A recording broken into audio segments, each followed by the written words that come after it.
Welcome to the Martial Arts Psychosis podcast. Grab some coffee, protein shake, or your favorite steroids and enjoy the show.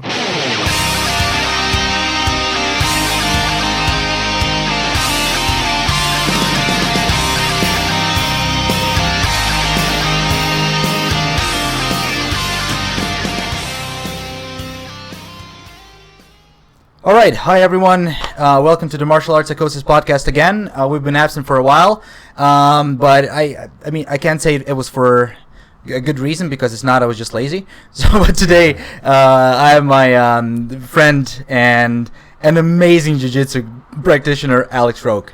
Hi, Alex. How's it going? Not too bad, not too bad. So, did I pronounce your last name correctly? Yeah, Alex Roque. Okay. If you prefer, say it like the Brazilians will do it, hockey. I don't think most people call me Roque Roque. anyways, and I've been living here for 30 plus years, okay. So it doesn't matter. All right. Yeah. So you're originally from Brazil, right? Yes, I am. Okay, and did you start? How old were you when you started with the jiu-jitsu and martial arts in general? With the jiu-jitsu, I was about 24 years old. Mm-hmm. I was supposed to start it a year earlier. But I broke my ankle on a toboggan accident with my ex's older kid. And so I was laid up for about a year recovering. So it was back in 1994 when I started with the jiu-jitsu. But I've always been involved with the martial arts. I mean, my father started training karate when I was 3 years old back in Brazil. And then so as soon as I turned 5, he put me in judo classes. Mm-hmm. Well, he trained first black belt in karate. Later on, he moved down south in Brazil and opened up a karate studio and awesome. Started teaching me karate. He was my first karate teacher. Nice. And from there, I just kept on training with him until at one point in my life, he decided he didn't want to do that anymore. And so I was kind of left to my own devices, and I had to go look for a karate dojo. So I walked over to my nearest dojo by my house in São Paulo, and I registered and started training. I was training twice a day in the morning, early in the morning, before work, before school, before everything. Nice. And then late at night, I would go back for another 3 hours. Oh, wow. And that went on for about 3 years, including Saturdays, until I returned to Canada. Okay. We actually bounced back and forth from Brazil to Canada a few times during that time period. But it was 3 years straight at that time when I was between 16 and almost 19. And then when I came back to Canada, I turned 19. I kept on training karate again. I registered myself with Sensei David Jones, and he's the one that gave me my karate black belt. It was my first black belt. How old were you? I was 25 when I received my karate black belt. I did have a 2-year layoff because I went to do some missionary church work in Portugal. All right. Yeah. Okay. I used to be Mormon, guys. You used to be Mormon? I used to be Mormon, yes. Really? Yes. Were you born in a Mormon family? Or? Yes, I was, yes. Nice. So, okay, let's talk about that. Sure. Because before this podcast, just for the ones who don't have any intro, Alex and I were talking, and I had some subjects I wanted to talk. Nice wine, eh? It's a good wine. Yeah, shout out to Tibor. That's his homemade wine. Yep. So, and Alex was like, yeah, we'll develop a conversation. Don't worry. So, first, boom, subject, amazing. Yeah. So you were a Mormon, decided to not be a Mormon anymore? Tell me the story. You know, I don't want to... It's a delicate subject, right? I try to avoid religious subjects as much as possible. I like to learn about religion. I find it a fascinating subject. Absolutely. But for myself, the conclusion that I came to after I turned 30 was that... pretty much all religions. This is my opinion now, guys. I'm not judging anybody that is religious. My opinion is that it's a man-made thing. And, here's the funny thing is, even though I think that religion is something that's made up, I am a Christian. I do believe that Jesus was on the right track. All right. And if there's anybody to follow, I think it's worthwhile for me to follow what he taught. Okay. And was a peaceful man. He preached love, and nonviolence, and he died for what he believed. So I think that's something very special and valuable. And I'm not gonna diss any religion. I'm not gonna diss the Mormon Church or anything like that. It's not the way to go. I think we need to accept everybody's opinions and differences. Absolutely, I agree. Like, to me, I mean, I find religion also a super interesting subject, and it's fascinating. And while I was studying sociology, one of my focuses of interest was actually sociology of religion, right? Yes. So what I was studying is alternative religions and how that works, Right, and it's like mostly neo-paganism and stuff like that. But still, religion is extremely interesting to me. And my question wasn't directed towards like the Mormon Church is bad or not. It was exactly towards what you were saying. Like, to me, it means this, right? So that's why I'm pursuing something else, right? Yes. So what was it? If you don't mind the question, if you do, let's just skip it. What was it about the specific the specifics of the Mormon Church and the religion that they practice that that made you decide not to follow that path anymore? There's a lot of things that involve the Mormon religion where it makes you kind of question everything. Is it a bad religion? No, it's not a bad religion. There's a lot of good people there. There's a lot of people that are happy with Mormon religion. Part of my family is still in the Mormon Church. My immediate family, they're very happy. They got great kids and they're great people. For me, I started questioning about Mormonism after 9/11, the events of 9/11, and one thing leads to another. Basically, what happened was, growing up in the Mormon Church, they always taught us that the church will never get involved in politics.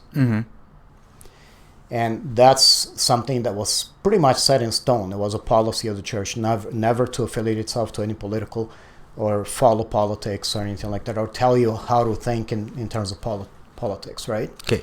Now, if you understand anything about the Mormon Church believes in living prophets, modern-day prophets, that converses with God and gives you direction as how to lead a better life, right? Okay.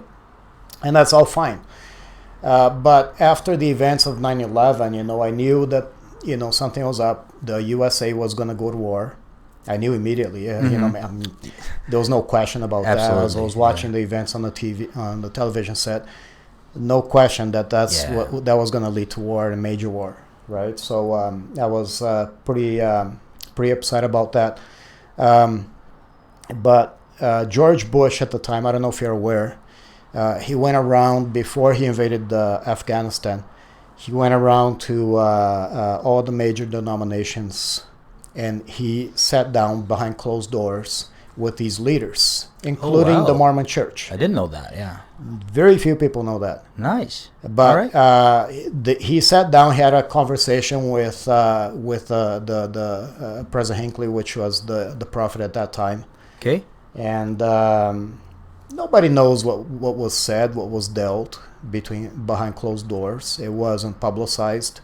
But the next general conference in October, President Hinckley stood up and he basically, what he said was to back up President Bush and whatever he does. Okay. Because God had some profound something very profound to do, a great and marvelous work, like he put. And I was sitting there listening to this, and I think this goes against exactly everything that I've ever been taught in Mormonism.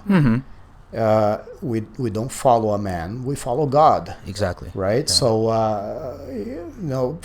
I lost faith in that guy. Exactly at that moment, I lost all my faith. And then it all kind of down spiraled to... Well, and then you start you start seeing things with different eyes. You start looking at things differently. Nowadays, when I read the Bible, okay, I am very, very, very critical of the Bible, especially the Old Testament, where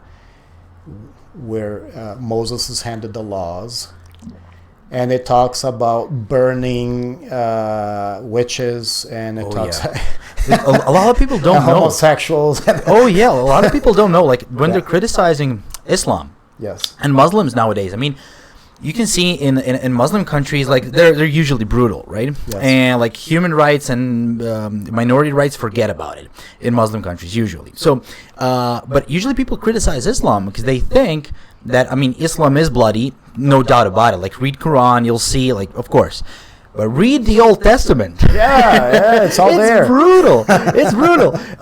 There's a good podcast that I like to listen. So the host is Daniele Bolelli. I don't know if you know about him or not, but sometimes he knows his religion. Like that guy knows about stuff. So history and religion are probably his two main focal points. So he had, I think, he had a series of Old Testament citations that he would just drop in a podcast. Yeah, So it's brutal. It's absolutely brutal. It's all there. The way I see people, religious people now, it seems like they're searching for clues all the time. They're not actually seeing what's right in front of them. Yeah. They read something that's blatantly strange, and Moses killed 300,000 people, whatever, I can't remember what the number was. But he did a purge on the Israelites after they were in the desert because God told them to, because they were wicked. And I'm thinking, whoa, wait a second. God told Moses to kill people. Jesus tells me to love people, regardless whether they're sinners or not, and not to judge them. Exactly. So there's a contradiction in terms right there. What kind of God tells people to kill people and then tells me to love people? Yeah, it's a very vengeful God. Very, very vengeful. Oh, yeah. And it's right there. And then people read that and they glaze right over it. They don't even realize what they're actually reading. Absolutely. And they don't give a second thought about it. And this is the type of thing that makes me wonder, the type of thing that goes on in my mind, So I got a lot of things going on in here. Well, I don't know. I mean, I have to say, like, I agree with you 100%. I also think that phenomenon can be related to following any type of ideology, right? Yes. Any type of ideology. Yes. You're just gonna look for things that fit into your theory, right? That's I think that's called a confirmation bias. Exactly, right? And then you try to rationalize what you just read. Exactly. But people do it so often they don't even realize that they're doing it. Yeah, and that's actually so I've read a book quite some time ago that says that that bias is actually our evolutionary thing with human beings, because we're probably a dominant species because no other species is available, can make patterns as well as we can.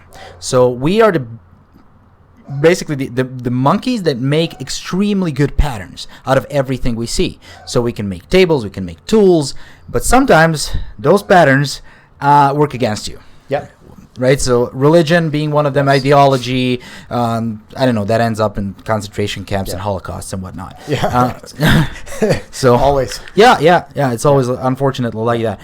So what do you... Okay, let's go back to jiu-jitsu, because that's something I don't want to miss from this conversation. Because okay, so tell me about your jiu-jitsu path. You told me you started when you were 25, 24? Yes, jiu-jitsu training when I was 24. Okay. And that was, again, my dad was a major influence towards that. Even though he stopped training karate around when I was 15, we would still do some sparring at home, do some home training and everything. And then, like I said, I had to go and search for a gym myself because it wasn't enough, right? But the jiu-jitsu fast forward like 8-9 years later, we're back in Canada, and he started talking to me about joining a dojo, jiu-jitsu dojo. And my plan was always to train jiu-jitsu anyways. I wanted to get my black belt in karate first, and then I would go on to jiu-jitsu, and then later on move back to judo. Okay, because I believe in the 3 ranges of fighting. If you, I'm not even wearing any of my apparel here. But if you look at my symbol, if you look online, you find that it's a triangle, 3-sided triangle. Yeah. Of course, 3 sides. How many sides does this triangle have anyways? But what that represents is the perfect balance. Okay, so if you put 3 legs on a stool, it never rocks. It's solid. If you can think of it another way as well, each side, the 3 sides, represents one range of fighting. Long range, which would be the striking range. Short range, which would be grappling or throwing. And the ground range, which is ground grappling or jiu-jitsu. Okay, now you can do that in several different ways. You can learn boxing, you can learn wrestling, and you can learn some form, Greco-Roman wrestling and some form of ground wrestling, or you can mix judo and wrestling or kickboxing. It doesn't matter, karate. Okay. My route was karate, Brazilian jiu-jitsu, and judo. Judo I'm still working on. However, at the moment I have a few health issues that are impeding me from training the way I like, right? Your knee still? Yes, my knees, but my knees were a result of this issue that I have. Apparently, according to my doctors, I've developed a hypersensitivity with my immune system, and my immune system is actually attacking all my joints and eating away at the cartilage. Wow. Yeah, so I have to be very careful how much I do or how much pressure I'm allowed to be exerted on me, because I get injured very easily. And then I'm out for weeks and weeks and weeks before I can come back in. And so I have to be very, very careful. And it's a degenerative situation. It's not going to get better. I can just... No cure? No. Okay. I can simply try to control it as much as possible.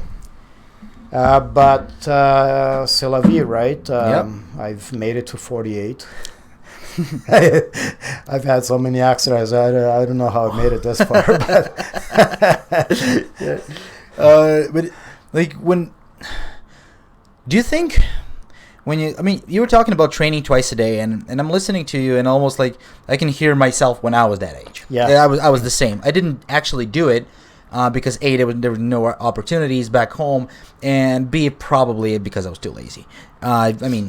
If you really want it, you'll find a way, right? Yeah. So, but how did you manage, like, training twice a day and going to school / work? How did you manage to not overtrain? Well, I did overtrain, and part of the reason I'm suffering, like right now, is because of bad habits, overtraining. All right. For at least 10 years, while I was running my gym, I was working like a dog in the oil and gas industry. And I would go straight from work to the gym. I would run on the treadmill for about an hour before people started coming in for class. So I would just do that at full speed. I would stop sweating about 40 minutes in. No more sweat. But I would keep pushing myself. And then I would do 3 more hours of jiu-jitsu training and hard sparring. And if anybody has trained with me during those times when I was actually training for competition, they would know the classes were very small, and there was a perfectly good explanation. Nobody could take the training. The people that did take the training are now black belts. That's Altemar, Jimmy Dhaliwal. Oh, Jimmy's a killer. Jimmy is a beast. Oh, that guy. Yeah, Nikolai. Oh, he's a beast too. Alex Roque. Those were the guys that somehow pushed themselves through the training, and everybody else that fell away, either they stopped training, got discouraged, or they went to a different gym. And now they're black belts, right?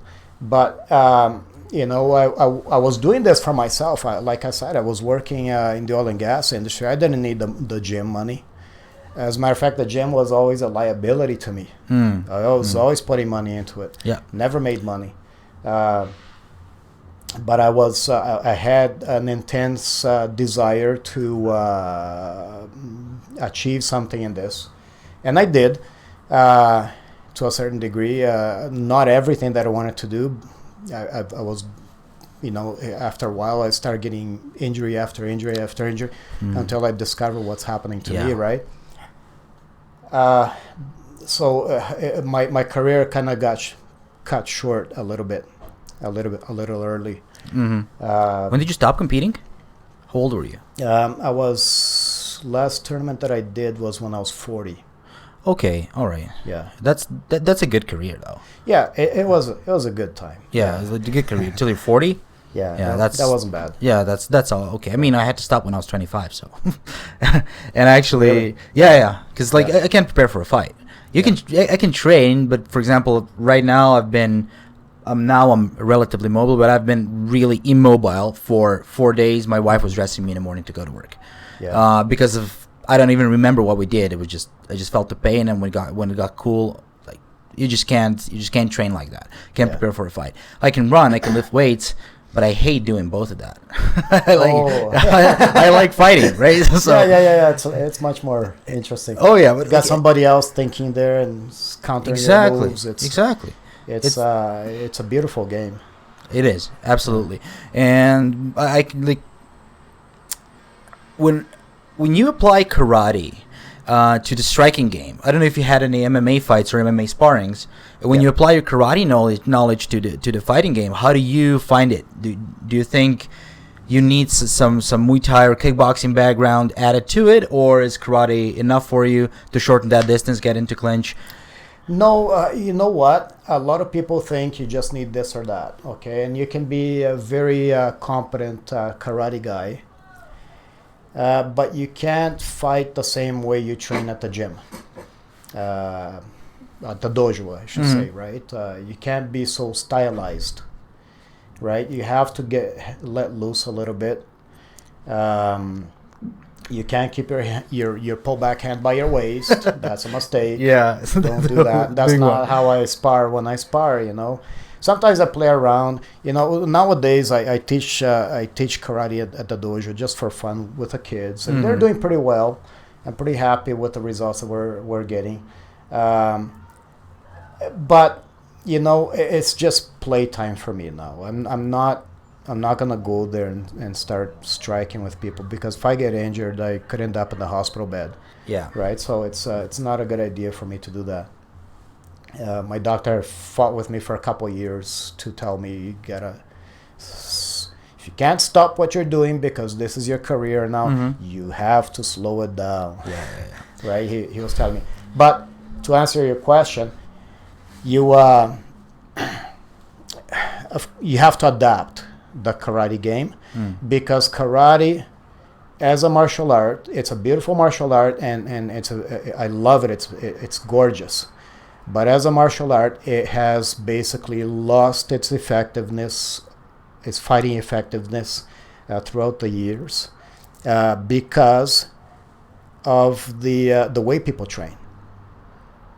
Okay. Oh, that's interesting. So okay. When I just to explain, when I was in Brazil, everything is geared towards self-defense. Doesn't matter if it's karate, kung fu, taekwondo. Everything that you do in terms of martial arts is geared towards self-defense. Everybody is going to be attacked in the street at one point or another, or robbed or mugged, or something's going to happen to them. It is a dangerous place, for sure. It is very violent, dangerous, and I don't know anybody in Brazil that has not at one point or another had a gun pulled at them. Oh. I was lucky, but I did get into lots of fights in Brazil, right? So martial arts is very, very popular in Brazil. I did it. My sisters did it. My father started me out at it. My mom did it. My aunts did it. Everybody did it except for my grandmother. Okay. Right? So we're talking about a family of fighters. Yeah. All right. So Everybody at one point or another is going to do some form of martial art in Brazil, whether it be judo. Judo, by the way, is bigger than soccer in Brazil. Really? Yes. There's wow. And now this is a statistics that I have from 1987. It might be different now. Okay. But back in 1987, there was 2 million registered judo fighters in Brazil. What? 2 million. Nice. Okay, and jiu-jitsu wasn't that popular back then at that time. Okay, it only became popular after the UFC made it big in the US. Yeah. And then Brazilians started appreciating what they had in their hands. Yeah. I remember when I was just a little kid, 5 years old. We were living in Manaus, and while my father was teaching, was training karate in Manaus, very hot city, like 35, 40 degrees heat, 100% humidity, was suffocating. But my parents would put the gi on me and take me to the dojo and expect me to train, right? And I was doing judo with my instructors. My instructors were Gracie Jiu-Jitsu practitioners. Oh, wow. But they were teaching kids judo classes because they didn't have anybody to teach jiu-jitsu to. Because back then in the 70s, jiu-jitsu had a very, very bad rap. Nobody wanted to be associated with jiu-jitsu. Wow, why? Well, because they promoted it the wrong way. Look at the Gracie Challenge. They would put ads in the paper saying, if you want to get all your bones broken, come and see me. People would say, oh, these guys are thugs, and these two guys that were my teacher, Andre, and I forgot the other guy's name, his brother. They came from Rio to Manaus to set up a BJJ shop. At that time, it wasn't called BJJ. That term was invented by you guys.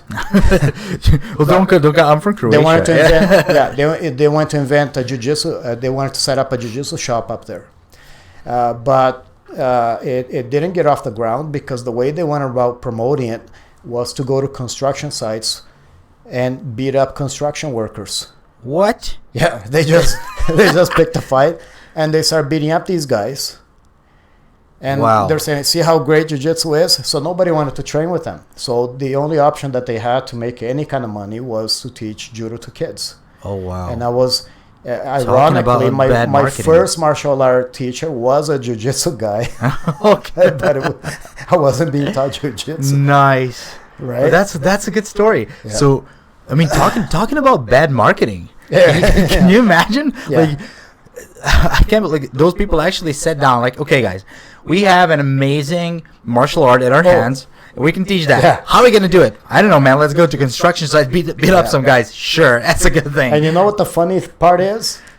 The funny part is after they beat up these construction guys, the next day in the newspapers, they would say, karate guys pick fights in the construction site again. They didn't even know what jiu-jitsu was. Oh, my God. Like, it was new to Brazil as well. I mean, there was the core people in the Gracie family. I mean, their immediate friends and politicians that would practice it. But outside of that, nobody wanted anything to do with that because it had such a bad rap, right? So it was hard to promote it. It wasn't until Jorge and Gracie, the Gracie brothers, moved to the U.S. And then he got the brilliant idea of starting the UFC. Let's not kid ourselves. The only purpose for the UFC was to promote Gracie Jiu-Jitsu. Yes, and we all know that. Yeah. Like that's what they say if you look at the UFC documentary. I think you can find it on YouTube. And that's exactly what they say. They wanted to promote Gracie Jiu-Jitsu. That's why they started the UFC. And that was the only way. I mean, before that they were issuing challenges wherever they moved to the U.S. Yep. Like any martial artist, anyone can come to our gym at that time and can have a no holds barred fights. Yeah. The challenge was still there. Yeah, they just love the challenge. Yeah. But, so here's the thing. Like the side of me that values truth is thrilled with it. Like, you're so confident in your martial art, you're gonna issue a challenge for anyone who wants to fight you. Like, wow, like these guys have some serious balls. Yeah. And second thing, but I hate bad marketing, and like I think that might be the reason why it took MMA 20 years to develop, 30 years, and not 15 because of that, right? Yeah. So, what do you think about the jiu-jitsu, how it evolved? Like, obviously, you've been in the game for a while. So, how it evolved since you started and now? What would be the key differences? You know what? I was just talking about that with some of my students just a couple days ago. And I've been involved in this martial art almost 25 years now, in Brazilian Jiu-Jitsu specifically. And what I've noticed about it is that it's missed some brilliant opportunities for it to evolve further. Like, for instance, the IBJJF directors could have pushed for at least demonstration sport in the 2016 Olympics. Okay. And it wasn't interesting for them to do that, simply because then they would lose control and they would lose money. Yes. Because I was you just have about to to say that. Yeah. Yeah, you have to give up power if you want to be an Olympic sport. Okay, I think that they did a tremendous disservice to jiu-jitsu, and jiu-jitsu is gonna be it's not gonna become an Olympic sport until the Americans decide it will. There's gonna be some American guy, or even Japanese, but I'm thinking American, because they got the money, they got the means. Yeah. Got the power, basically. And it's bound to happen sooner or later, but it's not going to be Brazilians that do it, because Brazilians, all they're interested in is control and money. Okay. That's all that they're interested in, and that's what the IBJJF is. I'm the biggest critic of IBJJF. Oh, just about that's one of my subjects, actually. Yeah. Let's talk about that. Sure. Why do you hate IBJJF? What do I think about IBJJF? It's a money grab. I believe, I think so too. That's all it is. So. It's a money grab. They charge too much for their tournaments. They don't regulate the sport like people think they do. They don't. And they could turn into an organization that regulates the sport, and then they hand you down a curriculum that everybody follows, but they're not interested in that. They're just interested in promoting tournaments and making money. Oh, so there's no curriculum like for like No. IBJJF curriculum for a blue belt or purple belt, whatever. They want to determine how many belts, what color belts, how long you have to train for advancement, but they don't hand you down a curriculum that you can follow. In by contrast, if you look at judo, which has been an Olympic sport since 1964, the curriculum is all the same throughout the world. Yeah. You go to any gym, any judo gym, any dojo, and you're not going to be wondering what's going on, because you know exactly what's going on. All the belt levels are the same. Everything that you're expected to learn at orange belt is the same from gym to gym. Right? There is no difference. Yeah. Now you go to any jiu-jitsu gym, and it's gonna be up to the instructor. Yeah. That's why they say black belt under someone. So Under somebody. Yeah. Okay. Yeah. So, at one point I thought it would be important for me to register myself in IBJJF, and then I figured, why? Yeah. I got my black belt with Edson Carvalho, and he's a black belt from Carlson Gracie, and he was a black belt from Carlos Gracie. Why? What's IBJJF gonna do for me? Yeah. Exactly. Yeah. It's not going to legitimize my black belt. Absolutely. What legitimizes me is the word of my Brazilian Jiu-Jitsu teacher, Edson Carvalho, who gave me the black belt. And also your students. And my students. Also your course, students, yes. yeah. So students Right. legitimize you, whatever you do. For example, I've never had a professional Muay Thai fight, not even an amateur. I was fighting kickboxing, but I was Yes. always training Muay Thai, and I train other people Muay Thai because that's how I used to fight. And like my professional fights never, like number of my professional fights don't legitimize you as a trainer. No. Right? The way you train people and their results legitimize you. That's Exactly, your yes. that's your currency, right? So That's your currency, exactly. And it's all everything that you do, and the results and everything, but yeah, at some point, if Carlinhos Gracie decides to reform IBJJF, and he decides to go in my view, the right direction, and offer something to the community other than tournaments, then yes, I'll align myself with him. Until that day happens, I really don't see the point. Absolutely. I can look at another organization that's growing or this or that. You know, we got to get away from politics when it comes to jiu-jitsu. We gotta make sure we do the best for the sport. Now, another thing that I've noticed in jiu-jitsu in these 24, 25 years is that I learned a different style of jiu-jitsu than what is practiced today. How is it different? It's old school, and it works. All right. Well, do you think the modern jiu-jitsu doesn't work? Or no, it works for tournaments. Oh, okay. All right. Yeah. I get what you mean now. All right. Berimbolo sweeps, they're wonderful and they're exciting and everything, and gives you points. And you know, if done correctly, it will give you a better position. But I fight to win. I don't fight to impress. I don't fight to score points. That's not the deal here. When I started competing, there wasn't even any rules in how to win. Yeah. It was just submission or not. So just submission only, right? Yeah. And were they gi competitions or no gi? Your choice. First tournament that I went to was back in 1996 in Ontario, in Toronto. And it was a big tournament. Hickson Gracie was there. We did a seminar with him on the Saturday, the Sunday. No, it was a Friday. Friday, and then the Saturday we had the tournament all day. And you know, there wasn't any rules. It was just, if you tap out, you lose, right? Nice. And the first guy, it was the first time competing in jiu-jitsu, and I there was no weight classes. Nobody weighed me. I was wearing a gi. My opponent wasn't. Nice. I lost. He put me in a triangle. It was a pretty long guy, and I didn't know how to escape from a triangle. And I just held on for 4.5 minutes until I started turning bluer and bluer. I had to tap at this point, right? Yeah, that reminds me of the old Pride days. Yeah. One guy has like the mask over his face, and then Krokop knocks him out. Yeah. But that guy has a mask on. The other guy has a gi. Yeah. Like, the guy has shoes on. Your choice, man.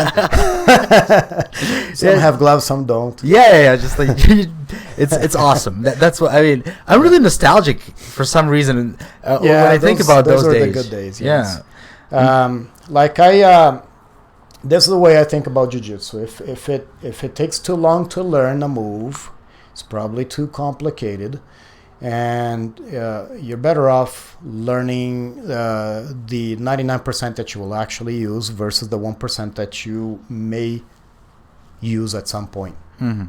Right? Okay. So if I have only 10 hours of training a week, I want to spend my 10 hours refining the strong foundation that builds jiu-jitsu and builds and wins your fights, rather than training something that you just looked up on YouTube and you think it's interesting, and then you end up spending all your time there instead of learning how to pass the guard properly. Yeah. Right. So makes total sense. Yes. So that's that's how I teach my kids. That's how I teach my adults, and the results speak for themselves, right? Yeah, your gym is quite successful, right? It's very successful, yes. Okay, tell me more about your recent trophies. Well, World Championships. We had 3 last year, 4, plus a second place in the Worlds from one of my little guys. Nice. That's jiu-jitsu, right? Yeah, in jiu-jitsu. Nice. Jimmy, you mentioned he's a tough. Vinny's he just competed not too long ago. I can't remember who he fought against, but Vinny's a beast. Yeah. Right. But he didn't do well in MMA. I mean, he went to the finals of the Ultimate Fighter. Yeah, I hate to criticize other fighters, but here's my view on that. Is I think he was using the wrong tactic for MMA. Yeah. He was doing competitive jiu-jitsu for MMA. Okay, you can't do that. You gotta go old school in jiu-jitsu for MMA. Okay. It's just like me practicing karate. and using my stylized karate for MMA. It's not going to work. No, it's not. I have to adapt. Exactly. And I have to use old school karate for MMA. Otherwise, I'm going to be toast. Yep. In Brazil, we used to spar every day, so we knew what type of sparring worked in karate. And then when I came here, I don't know if it's the culture or what it is, but we never did any sparring. I was 19. I came back to Canada, and I registered at Sensei Jones's gym, and there wasn't any sparring, just katas, and I got really good at katas. Right, I started winning every tournament that I did. And you refine your technique while doing my katas. kata was awesome, but I missed the sparring aspect, and slowly my sparring degraded. Of course. Because I didn't get enough of that. And as well as I do, if you want to keep up your skills, you have to fight. You have to fight all the time. You have to fight, yeah. But you also have to be smart while doing that. Like, yes. If you, that's something I talked about with Brad Cardinal. He was here in my podcast, and we're talking about hard sparring too. And it's like, yeah, I mean, you have to do. I personally believe that you have to do hard sparring just to a certain point in your career. Like, if you have more than, say, 5-6 fights under your belt, you know what a fight is. You don't need any more hard sparrings, right? No.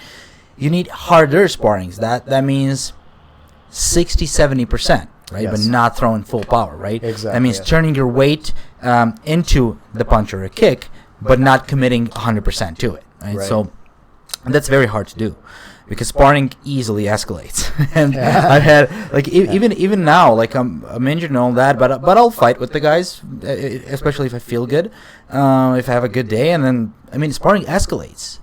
It's just like the guy connects, and I'm like, oh, motherfucker, you know I'm injured and you connect. Like, that's in my head. That's ego talking, right? So and then you hit back.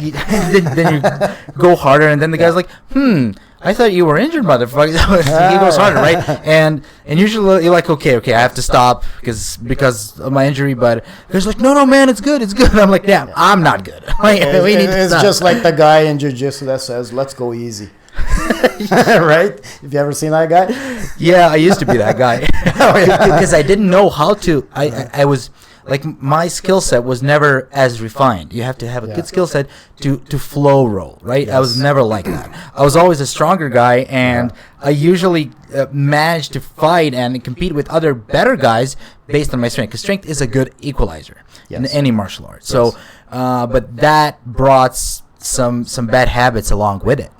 So right now, if I had to relearn jiu-jitsu, I would go way easier. Yeah.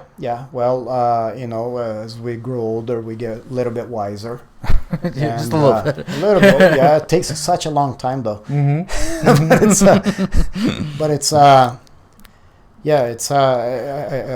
understand exactly what you're saying. It's a give and take. Yeah, absolutely. Right? And you have to have good training partners to help you out too. In jiu-jitsu, especially, if you don't have good. Like, one of the reasons why I was very successful with bringing my students up was not because exactly what I taught was the way I did things, and I still do it. The way when people walk in, new people, they want to train with other white belts because they feel comfortable. I said, no, you're gonna train with the highest belt. Yeah, that's how it should be. Yeah. And but I don't know anything. No. He's not here to beat you up. He's here to correct you. Yeah, teach you, correct you. Exactly. Yeah. He's here to show you, because that's his job. I expect all the people that are growing up and moving to blue, purple, brown, black. I expect them to give back. You know, you spend so much time focusing on that guy and putting your energy into him. At some point, he has to give that back. Right, and he has to pass it on to somebody else. And that's how things are done in the martial arts. Yeah, that's the good way to do it. Yes, you do face, especially when you're training with competitive athletes. I don't know, soon to be a UFC fighter or a UFC fighter, or the guy that's, I don't know, whatever, like just professional fighters. I kind of see two types of guys. Type 1 is the guy that's humble, and you see that everything he has is based on his humility, and he'll teach you and he'll accept your advice, even though you're training for, I don't know, a year or two. Oh wow.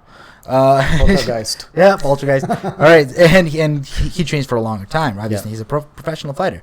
And you have the second type that's always hard sparring, always going hard, just basically relying on their toughness. And I don't think the other type has the longevity needed to be the top guy for a while, or even to train, I don't know, in his 40s.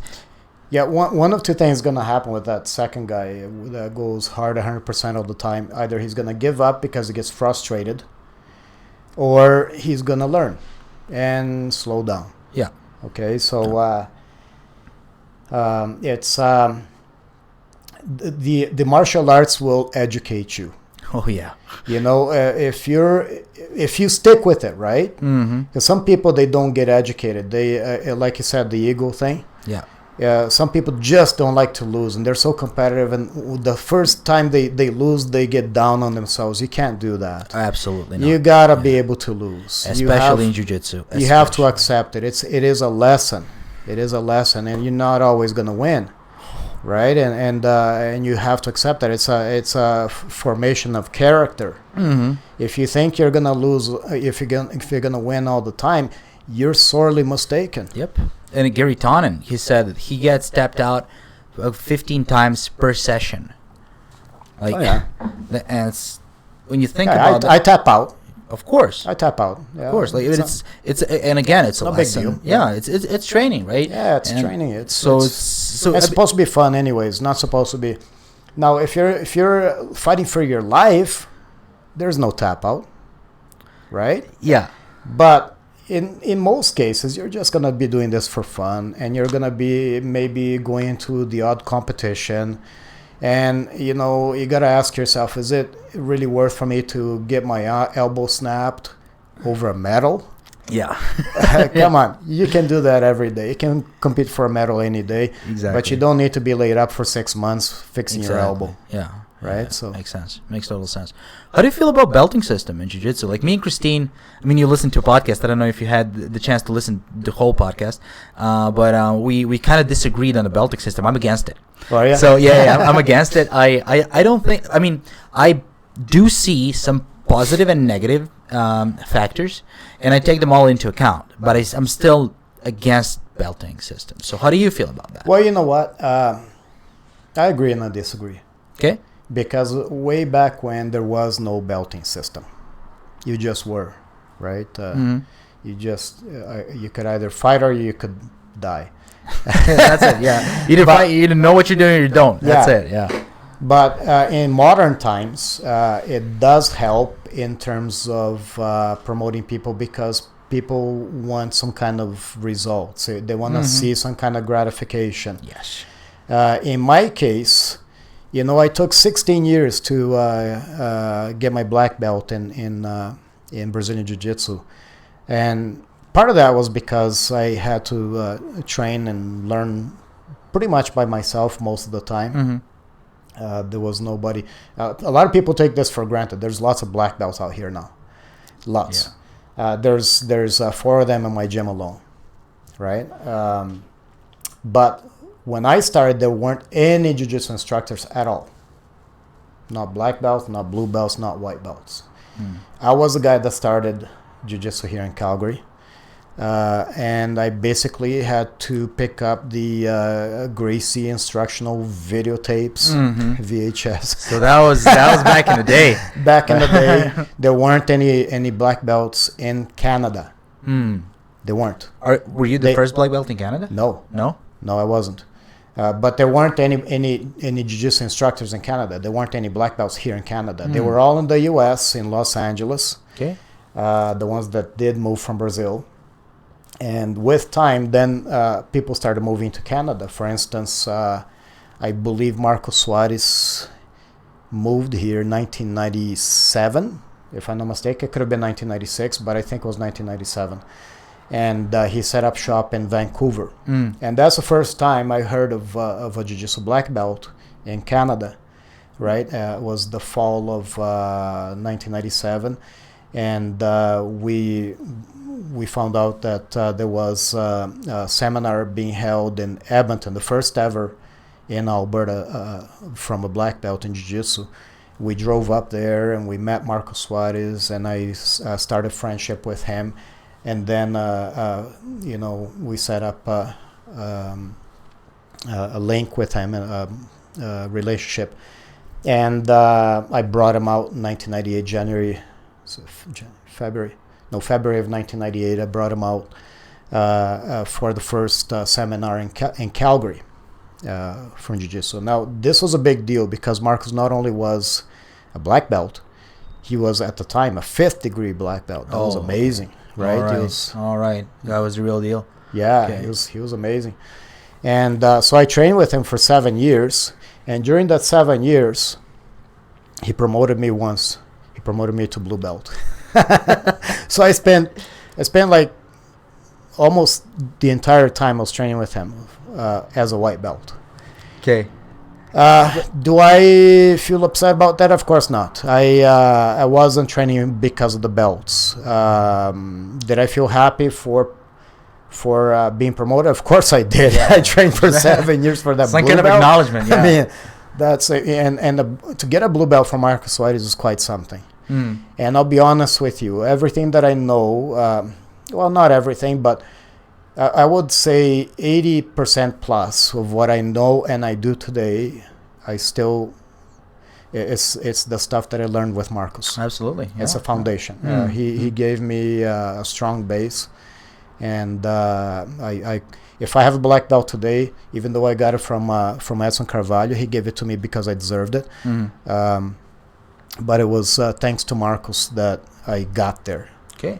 All right. That's a good.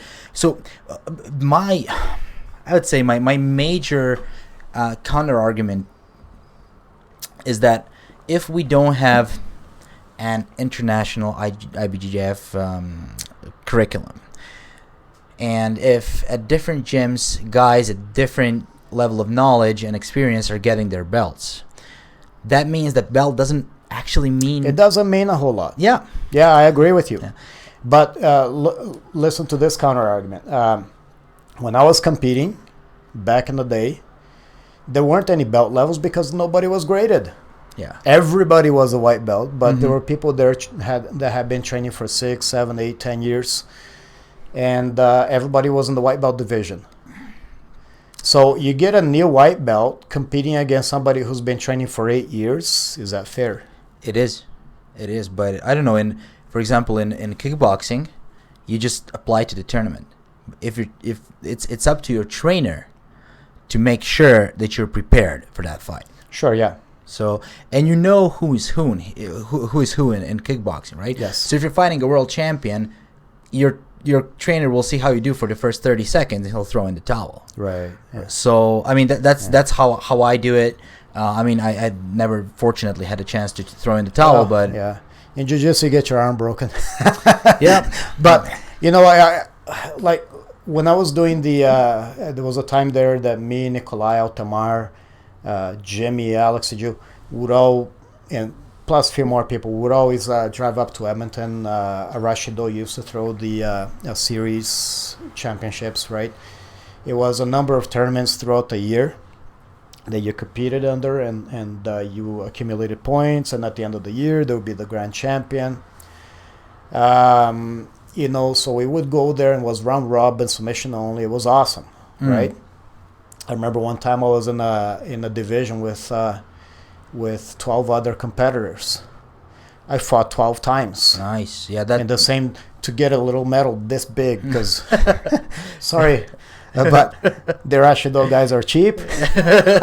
Just kidding, Mike.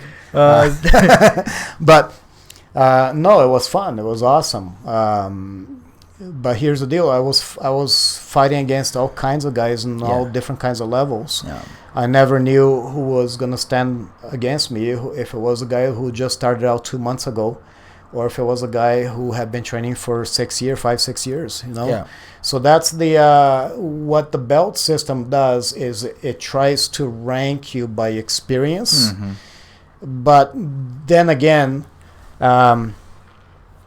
there's IBJJF doesn't really do a good job in separating the experience with and putting them in the proper belts, because they don't have a curriculum. I have my own curriculum that I made up. It's very comprehensive. It's a development from the curriculum that I was handed from Marco Suarez himself, right?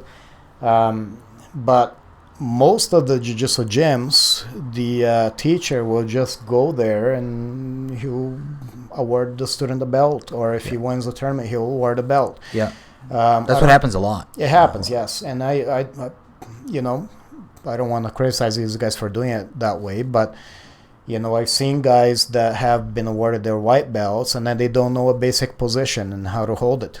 Yeah, they're just good fighters. Yeah. I know exactly what you're talking about. And again, yeah, it's I don't know, when I think about it, again, I'm still, if we had a belting system that was rigid in terms of how many years of training, how many competitions you did, and maybe even the results on those competitions, and then you can be a blue belt, right? Yeah. Okay, that's something, right? So, I mean, obviously you know how to fight. You know what? In Russia, they have their own judo system. They don't necessarily follow the Kurokan system, and that's the way they used to. At least in the Soviet era, that's the way they used to do it. They used to do it by tournaments, by competition. You had to compete your way to black belt. And I agree with that system completely. Yeah, it's different ways of doing. Yeah, that system, and I think it works, right? But not everybody is going to be a competitor. You get a 55-year-old guy in there. He just wants to learn jiu-jitsu. Yeah. And he learns all the techniques and he does things properly. He's never going to be a strong competitor, and he's going to have aches and pains. Now, but he put in the time. Does he not deserve the black belt? I don't know what to say. Right. If he put in the time, he can train other people because he obviously has the knowledge. Yes. He's just unable to compete. I would say yes. He deserves a black belt for sure. Yeah. So. And that's another thing I have a beef with. Okay. I'm all ears. Every once in a while you see on social media people exposing fake black belts. Yeah, I've seen a couple of those videos. Some of these fake black belts obviously are fake. Yeah. But I saw one instance in particular where André Galvão was clowning this black belt in a competition setting. And I don't know anything about the guy he was clowning. He was just, knee, putting the knee and turning. And he was basically just playing with a guy, toying with him. I don't know anything about the guy he was fighting against. I know André Galvão was a beast. Definition of it. So I'm not going to defend the guy that was on the bottom getting his butt whooped. The only thing that I'm going to say is that maybe he shouldn't have been in that competition. Yeah. Right? But I saw comments like, this is a fake black belt, and you see André Galvão exposed this guy. Okay, well, if we're going to measure a black belt by André Galvão, then nobody's a black belt. Exactly. Right? If we're going to put everybody to that standard. Right, not everybody's going to be a competitor. Not everybody's going to be an André Galvão. But to exclude people from being a real black belt just because they got their ass whooped by André Galvão, that's not fair. It's not fair. I agree with you. But you know what I'm thinking? Like, you're talking about this, and like the little spots in my brain just fire up because there's a lot of fake martial artists out there. And it's really hard to believe that with the existence of today's MMA and MMA in the cage, that's the ultimate test ground for your skills. You can go in there. Do you think your martial art is the strongest in the world? Go test yourself, right? That's why Wing Chun guys don't do well. Yeah. That's why Kung Fu guys don't do well. But are they fake black belts? That's my question, right? So but what I'm interested in and what I'm thinking is that the relationship between a coach and a protege is so strong, and you, to a certain degree, as someone who's learning a martial art, you sanctify your coach, and your coach has a tremendous influence on how you view the world around you, and he can convince you. And we basically come back to religion and ideology where we're talking. He can basically convince you that you're the strongest man in the world. Yeah. And that you can win a guy that has, I don't know, 13 years of jiu-jitsu experience, competitive jiu-jitsu experience behind him. Like, and you'll go in there and you'll get seriously injured. And maybe, I mean, other jiu-jitsu gyms are not excluded. Like, that ideology is a real danger in the gym. Yeah, it becomes a religious practice. Yeah. You know, some of these people that are showing up, they're popping up. They, I'm sure you've seen them. The energy flow. Oh, the Ki masters. Yeah, Ki masters. And they just wave their hand and the guy rolls and that kind of crap, right? Obviously, that's like a cult following. It's. But what's amazing to me that guy will still agree to do an MMA fight. Yeah, he believes his own shit. Yeah, it's amazing. It's like I don't get it. Like, it's obviously, maybe, who knows, maybe it's some kind of a mental illness, like delusion for sure. Yeah. But maybe it's some kind of a mental illness when you start believing in things that are obviously not working. But that's what's gonna happen if you never fight. Exactly. Yeah. Right? If you fight, you know things are gonna go a lot different. Exactly. And you're gonna start, you know, rethinking your methodologies and your training and what you need to focus on, what you don't, right? Those guys never fight, so you know, and the only people they interact with is their master, their key master, and their students. And the students are good students, so they'll flip around for them, they'll bounce around. Same thing with Sistema. You know, I know Nikolai loves Sistema. He's a Nikolai Systemich. Okay. Right, because he's a Systemich master. Okay. Real stuff. All right. Right. So there's a difference between Systemich and Sistema? Yeah, just ask Nikolai. He'll teach you. Well, I'll have to invite him for a podcast then. Please do it. Yeah, I will. Yeah, I like the guy, by the way. When I went for your open gym, he was throwing me around, but I like the guy.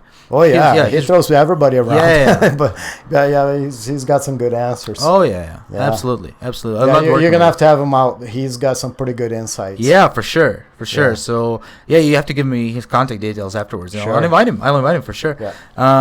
Okay, so what do you think? Like, when a new guy comes into your gym, what do you want to see as a coach? I want to see him back. a lot of people they come in, they're excited. The people that scare me the most are the ones that are too excited. I agree. Right? Because then it's like what we call in Brazil fogo de palha, hay fire. It burns out so quickly. Yeah. Right? If the guy's too excited. If he's level-headed, he's going to keep coming back and he's going to be a regular. If he's a level-headed guy. If he's too excited, either he's going to get beat up, he's not going to come back, or his excitement's going to wane and he's not going to come back because he and what I don't like to see either is people that keep talking about themselves all the time. Yeah. If people are constantly talking about themselves, the minute that they start tapping out, which is going to happen, they lose confidence and they don't want to be back. Yeah, that's true. I think jiu-jitsu is a real, like, I don't know, it gets you in touch with reality. I mean, I was before I started doing jiu-jitsu, I started jiu-jitsu when I was, I don't know, 26 with MMA, like, and before that I was just doing Muay Thai, and my God, when those guys, like, how long have you been training? 6 months. I was like, okay, I can probably handle a guy that's been training 6 months. Not a chance. Those guys were amazing, right? And that's what got me interested. And it hurts your ego when you start losing. It does. Yeah. Especially if you're coming to jiu-jitsu from a successful kickboxing career. Right? So it hurts your ego. But that's what was something that motivated me. Okay, I want to learn more. I need to know this. Like, this is amazing. The whole new world, new perspective opened for me. So I have to agree. Like, usually what Rory McDonald said, he said that when he talked about motivation for training, he said, you have motivation for the first 2 weeks of fighting camp. and after that, it's all discipline. It's all discipline. It's all Right, training yeah. when you don't want to. Yes, Yeah. exactly. Yeah. So, and when people ask me, like, how can you be so disciplined with your training? And I'm like, I force myself to train. I haven't felt like the urge to train for the past, I don't know, 5 or 6 years. I always go against my will, and I do feel amazing as soon as I step into the gym, right? But before that, I'm like, oh no, I just want to be home, right? Yeah. But yeah, a lot of people need to understand that. It's like it is hard after a full day of work, sitting in the office now. Yeah, you have to be highly motivated, and it's, you gotta do it. You gotta go regardless how you feel. Mm-hmm. You could break up with your girlfriend today, go train. Yep, I agree. You could have a child born in the morning, go train. Yep. You know, I agree. Second you start missing class, it becomes a habit. Yep. It's the same thing with everything. Like, it's so easy to fall off tracks. Yes. With everything you do. Yeah, when I was in my meditation phase, I would meditate every morning for a year. Right. And I missed 2 days in a row. That's it. Yeah. That's it. So just your whole, it's like, I can miss a day. I can miss another one, right? So it's not, it's very, very hard to fall off tracks. That's for sure. So you told me about how you started coaching, and first you told me, or I read you started at SAIT, right? And then you build a new gym. I mean, your gym is beautiful. Mm-hmm. So how long ago did you start that in that space? Well, when I started coaching, it was more for myself than anybody else, because I really wanted to do jiu-jitsu. I wanted to learn because of an experience that I had when I was recently married. My ex-wife's ex-husband attacked us both, right? And he was a much bigger guy, but I don't care. I fight bigger guys. Doesn't matter. But what ended up happening is, long story short, is I gave him 4 of my best strikes. Mm-hmm. And I broke his jaw. He was still standing, though. Still standing. Threw me down against the steps, and then it was a ground fight. Yeah. From then on. And I had enough common sense, to tuck my shoulders and tuck my chin down when he tried to headlock me, because that's what people do in ground fight, to prevent from getting choked and everything. And then the fight was stopped, and I received police phone call later on from the hospital stating, he's so mad, he's here getting his jaw wired shut, and he wants to press charges. Well, the police wouldn't do it because they found out that they realized he was a jerk. Was the attacker. Yeah. But I had to answer for a civil lawsuit for 3 years, and it was headache and expense and everything. Oh yeah. But anyways, where I was going with this? Sometimes I run. Yeah. So we're talking about the gym and the new space. Yeah. Okay. So that was my main motivator to start training jiu-jitsu early, because my plan, and I'm very disciplined about my plans.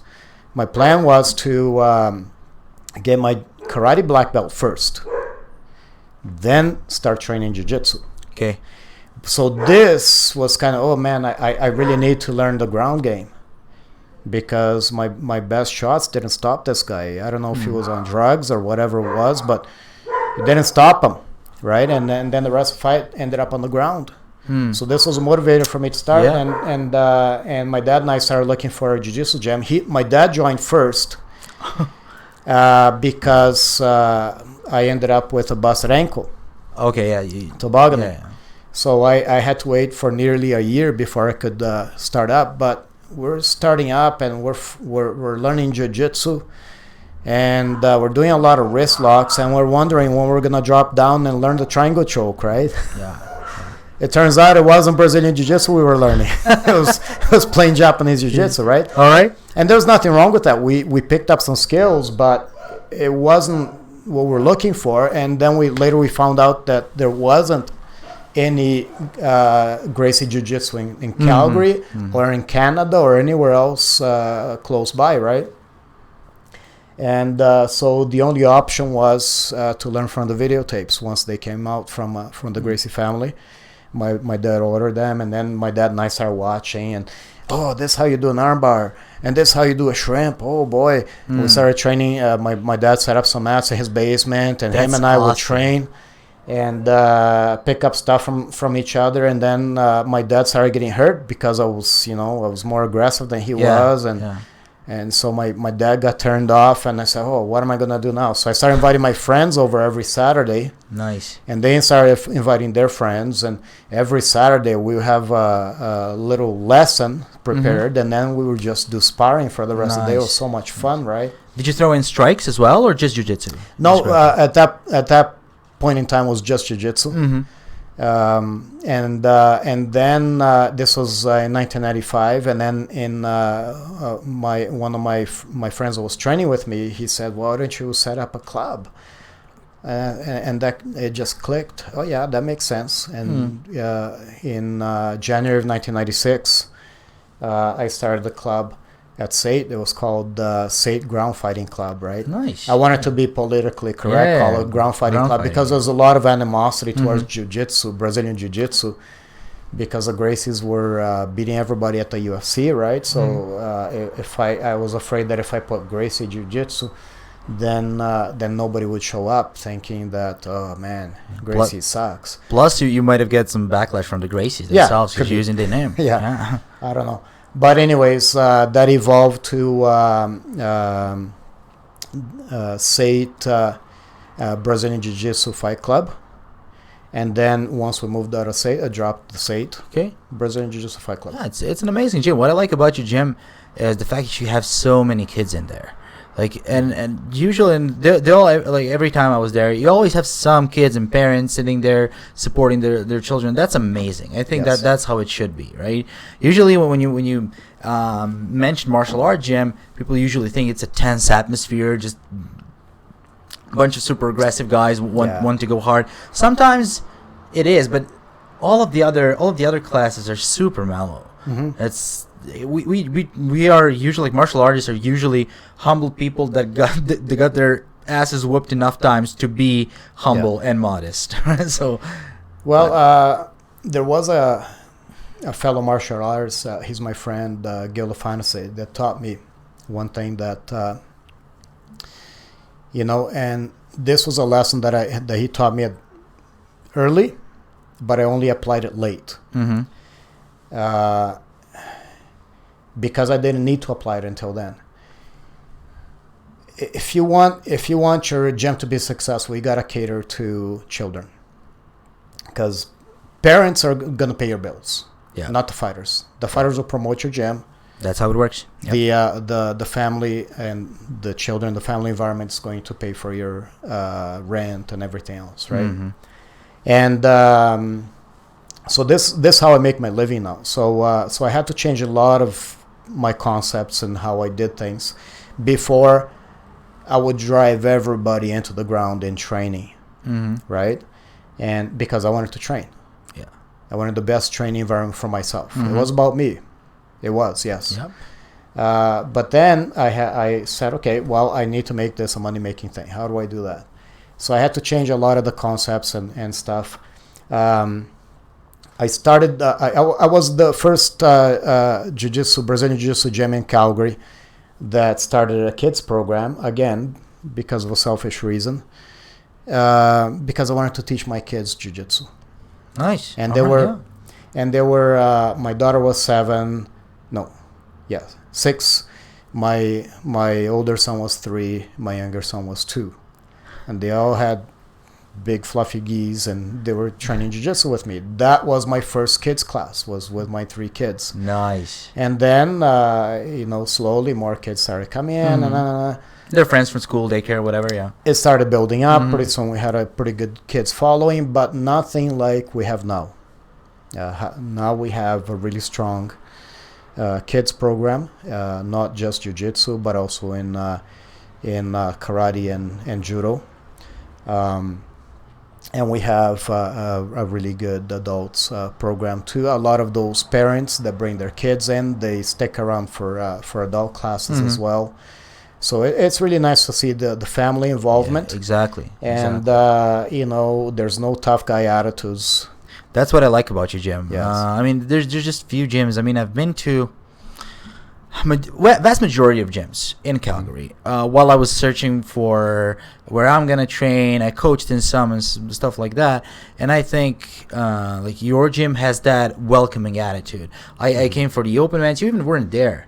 And the guy was like, "Hey man, you're here for the open mats," and like I met the guys, and we just started rolling, and I felt like home right away, and that's something I like, right? Yes. Right now I'm training at Cardinal's gym, and it was like that from the moment number one. I mean, Brad Cardinal is yours, Yeah, right? he's a great guy. Yeah. When Brad started training, I knew that he was gonna become very, very good, just because of his attitude, the way he analyzed things, and the way he took the training in, right? He started winning tournaments right away after about a year of training, and he became very successful. Then he moved on. He wanted to do MMA. I wasn't offering MMA at the time, so it's understandable. Are you offering MMA now? Sorry to interrupt. You know what? I've been thinking about it. I don't know. MMA is a different animal. It's a totally different animal. So I would have to have the right conditions for that to happen. Some of the people, some of my students have come to me and say, "Hey, what are you thinking about MMA?" Even some of the parents, they said, "If you offer an MMA class, I'll put my kid in." I would have to think of a way to structure in such a way that it's going to maintain the respect aspect of the martial arts. The spirit of the martial arts is very important to me. To me as well. Yeah. Yes. Do you think modern MMA lacks that? Pardon me? Do you think modern MMA lacks that spirit? I think so. Yeah, I believe so too. I believe so too. Because like, especially when you look at the UFC now. Yeah. Man, I get so pissed sometimes. It's like it's all about the goddamn show. It's like yes. It's become a gong show. Yeah. I lost interest, to be honest with you. I like watching the fights, but everything before and after the fight, I'm just like, ugh. Now I used to watch UFC. I used to watch the whole event, like from the intros and whatnot. Now I don't. It's on mute, and I'm playing my video games. And when there's a fight, I'll pause my video games and I'll watch the fight. And then when the fight passes, I'll just continue playing video games because I can't listen to that bullshit. I just can't. Like, I'm allergic to it. And like fight analysis is the only one who's doing a fair amount of good fight analysis is that show that Dan Hardy has when he's doing his fight analysis. That's a masterpiece. Yeah, you know what? A little bit of flair and stuff and showmanship. Okay, but they're going too far. I agree. They're just going too far, and it's you don't even know if it's real anymore. In some cases. Yep. So I like specific fighters. I like to watch them, and they're very respectful fighters. They're very soft spoken, and they don't see the need, and probably that's why they don't go very far in the UFC. But I for the vast majority, it's too much me. And it just gets under my skin a little bit. Yeah, but that's I agree. But I the flip side of that is that a buddy of mine, we were talking about that, and he was like, "Man, but if it wasn't for that, MMA would never be as popular as it is." It is true, yeah. And I'm like, I don't know if I'm willing to sacrifice it. Like, I was having a pretty good time before that. Yeah. And fighters are not paid any more than they used to be, I think. I might be wrong. But I don't know, like, except Conor and few fighters, I don't think anyone's getting any serious money from it. Yeah, I probably 10 to 15 fighters from all roster is getting some serious money from it. It's a very difficult business to make it big. It's it's almost like winning the lottery. Yep. Except that you have to work hard and get hit a lot. And self-promote, right? And I'm sure that outside of the ring, outside of the camera light, those guys are pretty nice guys, decent people. Oh yeah. I'm not criticizing them as people, but it's just the whole circus attitude of the whole show. It's become too much. The right? whole pro wrestling thing going on. Yeah, exactly. I agree. I agree completely. Although I'm actually glad that Bellator is picking up. Yeah. Now they're having Rory and Musashi for a welterweight title. That's good. Yeah, that's like a serious competitive fight that could be a UFC headliner too. Right. Now Bellator for the first time has a headliner that's not a mockery, that's not a freak show. It's a regular fight, right? So I think that's gonna be great. And ONE FC as well. I like their rules better, anyways. Right. So plus, you can watch their fights for free. Oh, really? On their app. Yeah, you download an app. I don't think if that's alive and well still, but I know like a month or two ago that was a thing. You can download their app and you can watch the fights for free. Oh, that's pretty cool. Yeah, that's awesome. Yeah. That's how you promote an organization. Yeah. And their fighters are awesome. And for what I know, they even pay better than the UFC. Because UFC pays really peanuts at the beginning. Yeah, the guys are just there to go into the meat grinder, basically. Yeah. And you can tell which ones they're trying to promote. Yeah. Right? If you really pay attention, you know who's there just to lose and who's there to win. Yeah. Right? Yeah. Sometimes it doesn't work how they planned, but no.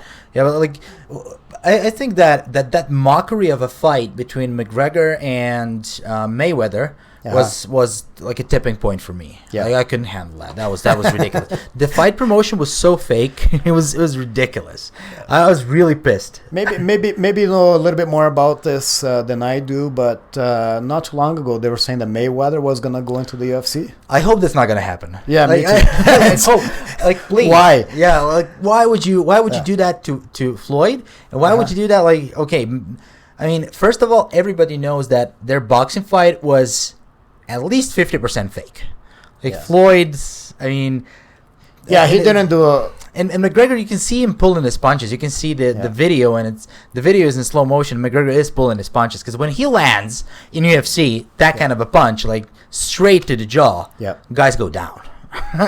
And he was heavier in this fight and all that. I think he was pulling punches. Right? Yeah, it was all a show. Yeah. They were building up so they could walk out with a big paycheck. Smart, though. Yeah, very pretty smart. Yeah, very smart. I don't know why McGregor feels he still needs to put on a show, you know. Everybody knows who he is now. I mean, he's made, what, 100 million? 100 million, yeah. Something like that, Yeah. I would buy an island. Well, there's been a rumor, since I'm a sucker for MMA rumors. There's been a rumor that he actually spent it, so he overspent. Really? He actually spent his own money, and that's why he has to go back in UFC. Wow. I didn't know about the source. I don't know about if that's the fact or not. How do you spend 100 million? I don't know. You buy a few houses, make some stupid investments, and there you go. Wow. I mean, you buy stocks, you lose. Yeah. That's it. Mike Tyson all over again. Oh yeah. All right. So let me see if I have any more. Like, we basically, like, me not even looking at my questions, we went through probably all of them. So yeah, that's what I wanted to talk to you about. Well, nowadays, a lot of guys train in different gyms, right? So I may come to your gym for an open mat, learn from your guys, and go to, I don't know, Apex MMA in Strathmore, because I'm coaching there with that guys. But my main gym, my basic gym, is Cardinal MMA, right? So some coaches are against that. Some coaches will say, nope, you're in this gym and this gym only. How do you feel about that?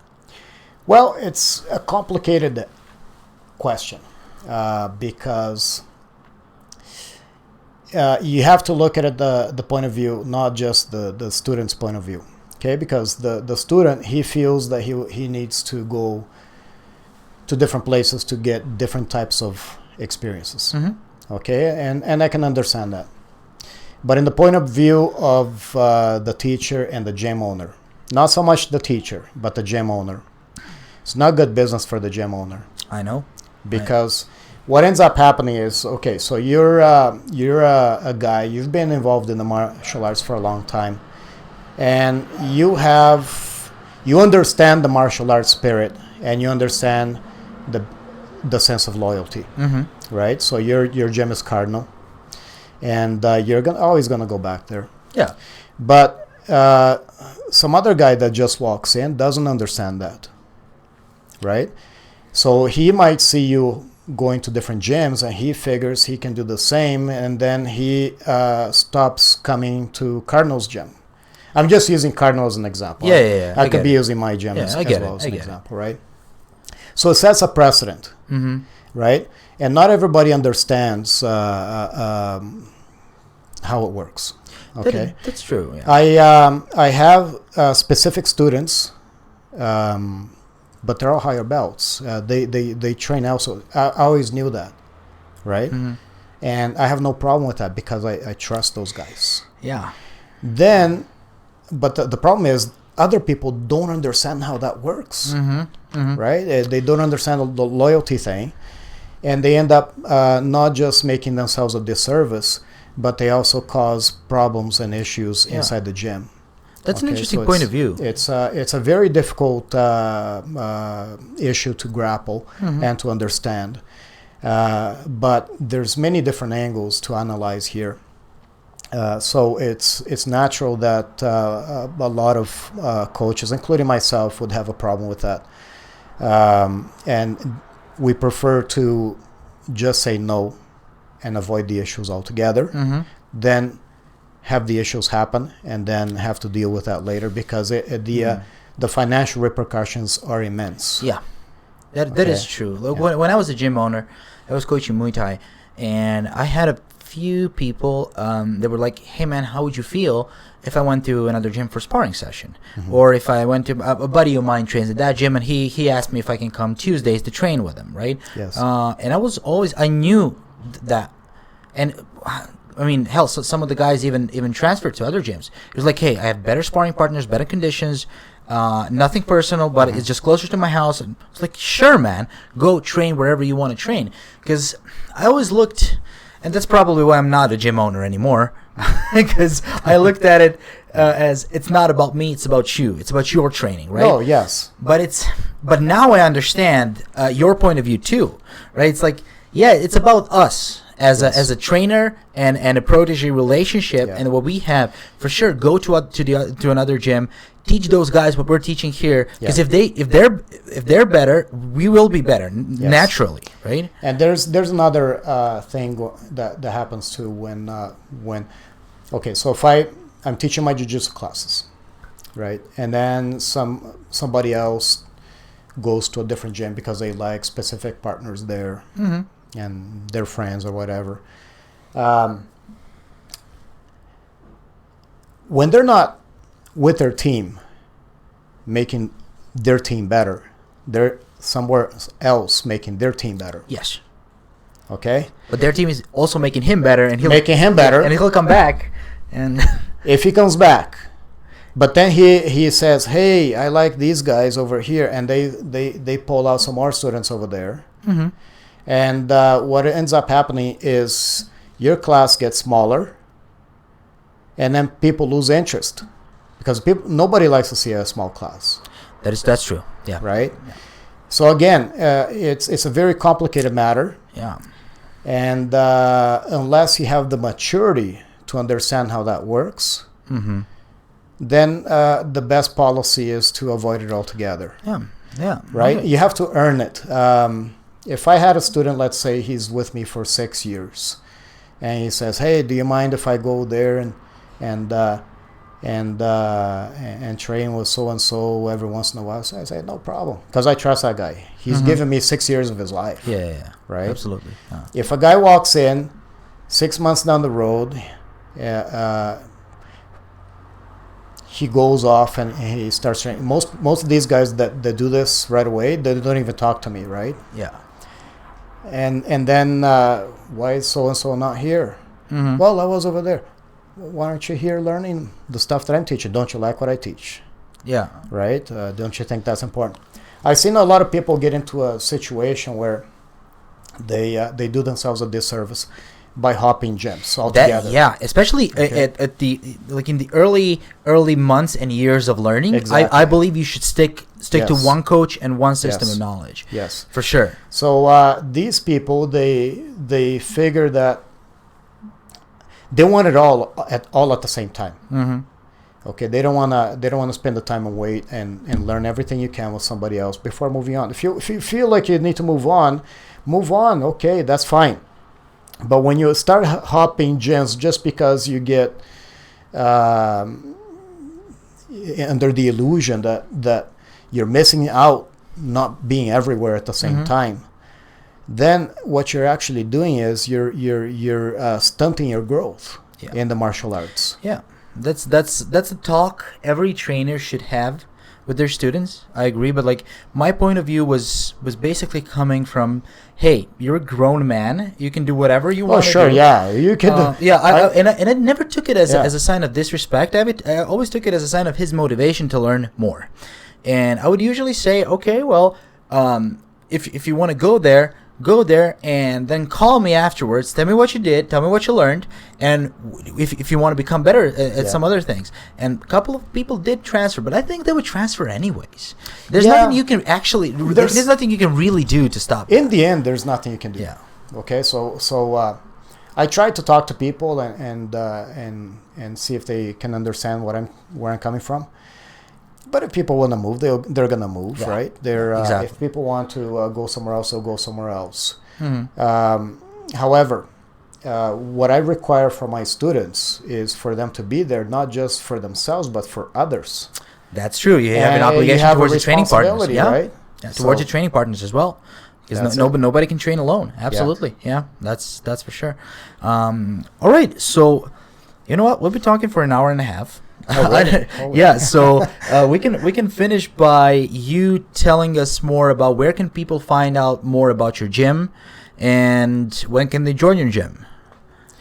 Well, where can we find out? You can go to the website bjjfightclub.com. Okay, I'll put it in the description on YouTube so people can find it. It's very easy to get to. Intersection of McKnight Boulevard and Deerfoot Trail on 11th Street. Right behind Canada Post, intersection 11th Street and 53rd Avenue Northeast. You're going to see its front, right in front of the building there, Brazilian Jiu-Jitsu Fight Club. Or give me a call, 403-701-0237. It's just come out, try out a class, see what you think. I don't push sales. I'm not a salesman. You know, but you don't have to sell your gym, man. Your gym sells itself. I've been there, and I know what you're talking about. Yeah. So if you like the environment that we have going on, then please sign up. If not, there's no problem. There's lots of other gyms out there that are pretty good as well, and there's a gym for everybody that fits every personality. Yeah, but I personally think you're not a salesman, but I can tell something I'm not getting paid to say this, but one of the rare gyms where I really feel comfortable. The guys are amazing. The level of knowledge is super high, and no one will beat you up. People will teach you. So that's the difference. I believe that's the difference between a good and a bad gym. That teaching versus just getting beaten up, right? That doesn't really make sense. Your gym is the gym where you can come and you can really learn systematically jiu-jitsu, and it's clean, it's spacious, it's beautiful, and the overall atmosphere is amazing. So all right, thanks for coming, man. Well, it was a pleasure. My pleasure. It was awesome talking to you. It was a lot of fun. Yeah, it was a lot of fun to me. I hope people listening or watching will think the same. All right, man, we can finish here. Thanks. All right, awesome. Thank you. Okay.